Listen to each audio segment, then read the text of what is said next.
Le média à la place de CNews ou BFM? Oui ou non? Rendez-vous sur tnt.lemediatv.fr.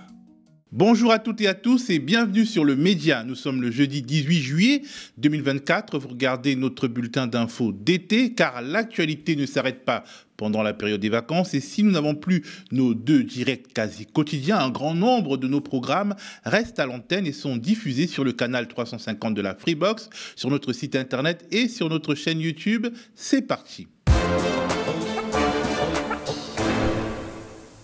C'est le premier vrai moment de vérité de la séquence politique qui a commencé après les élections législatives. Les macronistes, la droite républicaine et le RN se mettront-ils d'accord sur une sorte d'alliance ouverte ou plus certainement tacite dans le cadre de l'élection du président ou de la présidente de l'Assemblée nationale, des vice-présidents et des questeurs.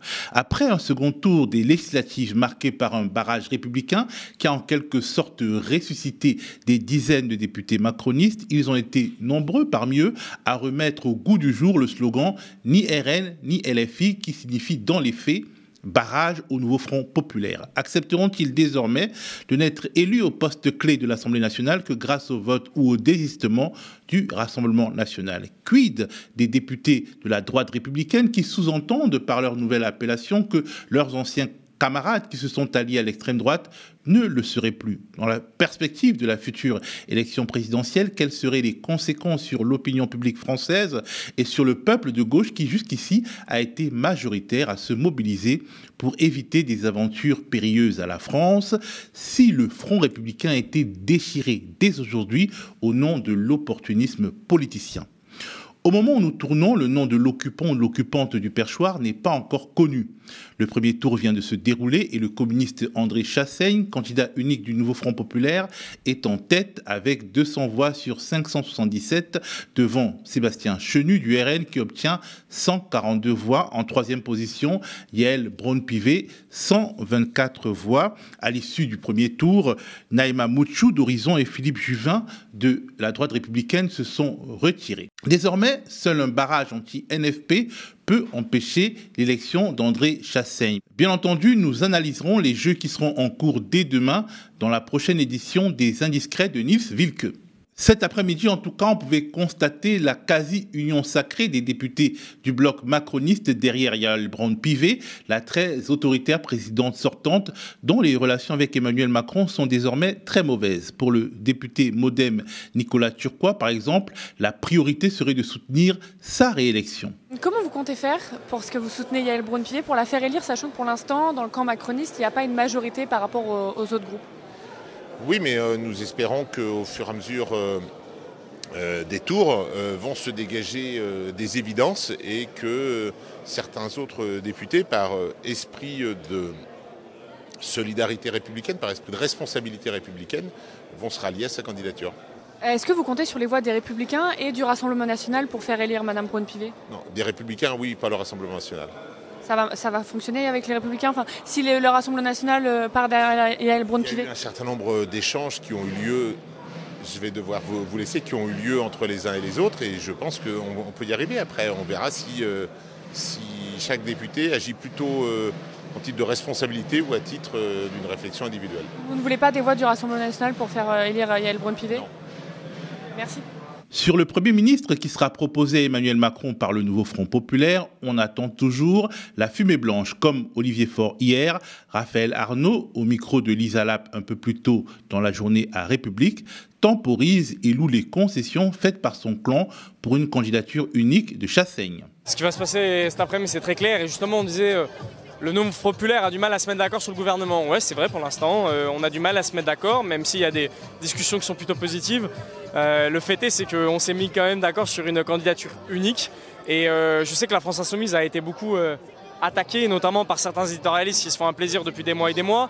Preuve en est, c'est que le groupe La France Insoumise a fait l'effort de retirer ces deux candidatures et des candidatures quand même de qualité. Je pense à Mathilde Panot, Éric Coquerel, de se retirer de cette candidature du perchoir pour laisser la place finalement au plus petit groupe qui compose ce nouveau Front populaire, qui est le Parti communiste français.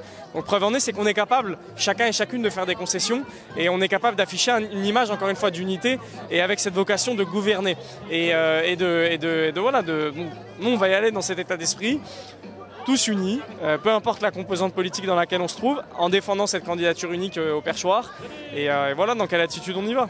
Et du côté du PS... On a une candidature qui a été portée par les communistes, les écologistes et les socialistes le week-end dernier, qui certes n'a pas encore recueilli l'assentiment de la France insoumise, mais qui dit qu'elle est là.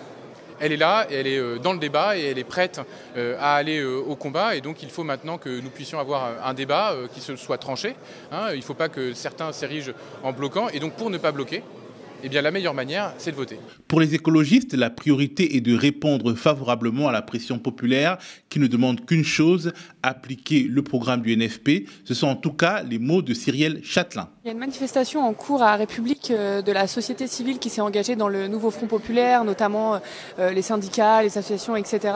Qu'est-ce que vous leur répondez aujourd'hui? Parce que le mot d'ordre, c'est un peu, s'il vous plaît, appliquez le programme du nouveau Front populaire.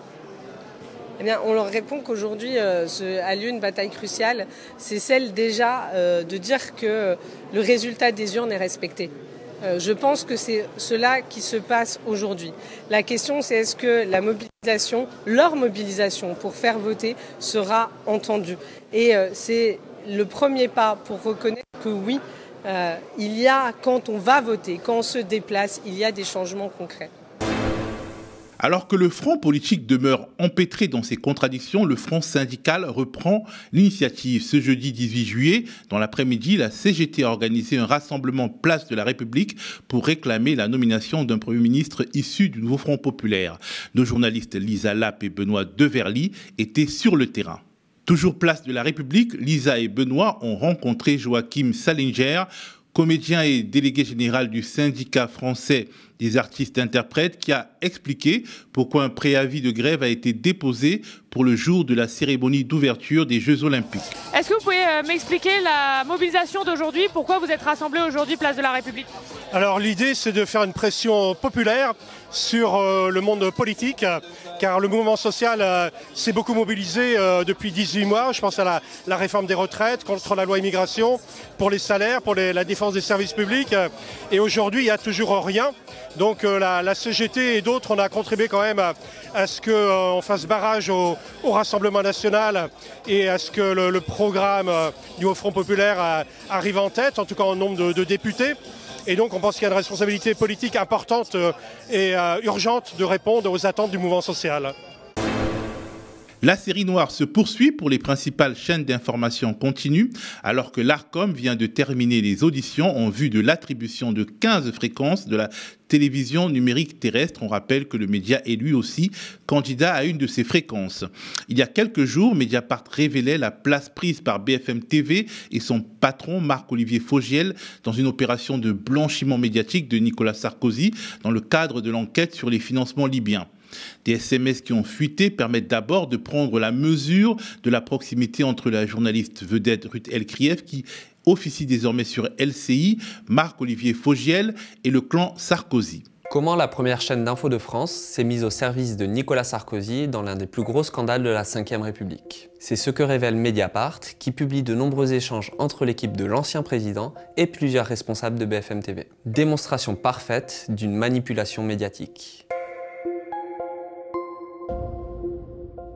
Tout commence le 16 octobre 2020. Ce jour-là, Mediapart révèle que Nicolas Sarkozy est de nouveau mis en examen dans l'affaire des financements libyens. L'ancien chef de l'État et plusieurs de ses proches sont soupçonnés par la justice d'avoir reçu de l'argent de la dictature de Mouammar Kadhafi pour le financement de la campagne présidentielle de 2007. Ils jouent très gros dans cette affaire. Et en coulisses, la rédaction de BFM TV s'agite, comme le montrent des SMS saisis par la justice. Moins d'une heure après nos révélations, Ruth Elkrief, une animatrice star de la chaîne, écrit à Véronique Ouaché, la communicante de Nicolas Sarkozy, qui travaille pour lui depuis plus de 10 ans.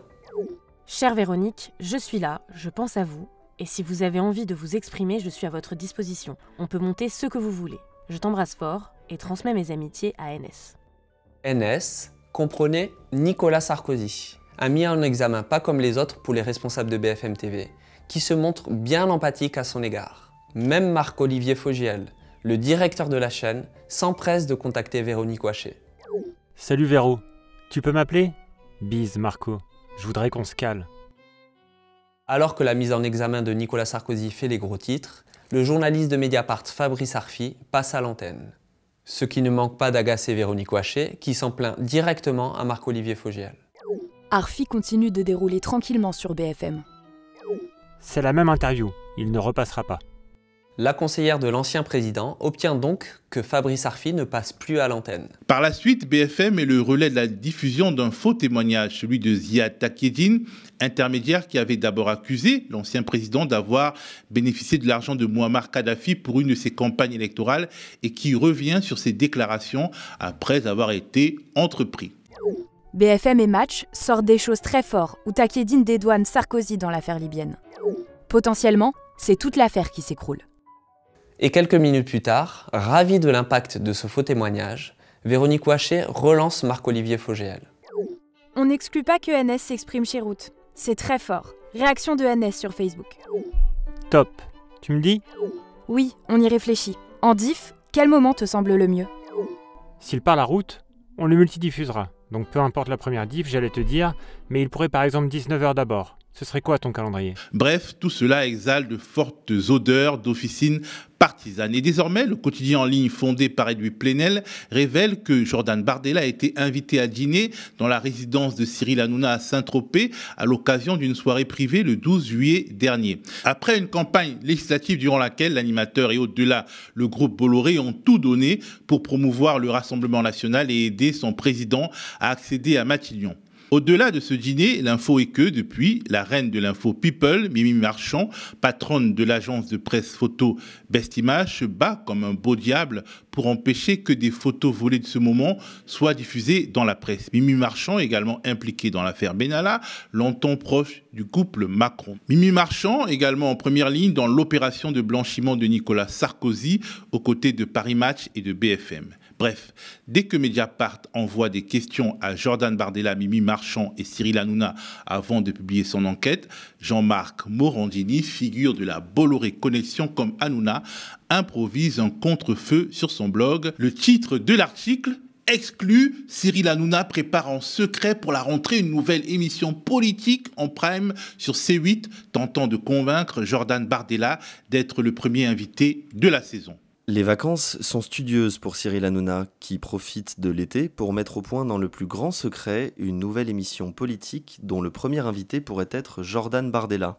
Alors qu'il a trouvé refuge sur les hauteurs de Saint-Tropez, l'animateur vedette de C8 ne cesse de recevoir de nombreux invités pour mettre au point ce projet, mais également pour avancer sur d'autres pistes, comme la production d'émissions radio pour Europe 2 par exemple. Du coup, ce dont témoignent les photos jusqu'ici bloquées par Mimi Marchand, ce n'est pas d'une sauterie entre poteaux fachos, mais de séances de travail dans un cadre estival. C'est vrai ce mensonge ? Voilà, c'est la fin de ce Flash Info. Merci de l'avoir suivi. Vous l'avez apprécié. L'espace commentaire est à vous. Et les partages et abonnements sont gratuits. Profitez-en. Aussi, je vous le rappelle, nous avons déposé notre dossier auprès de l'Arcom dans l'espoir d'obtenir un canal TNT. C'est l'un des plus grands défis de l'histoire du média qui est devant nous. Apportez-nous votre soutien sur tnt.lemediatv.fr. Restez connectés aux médias.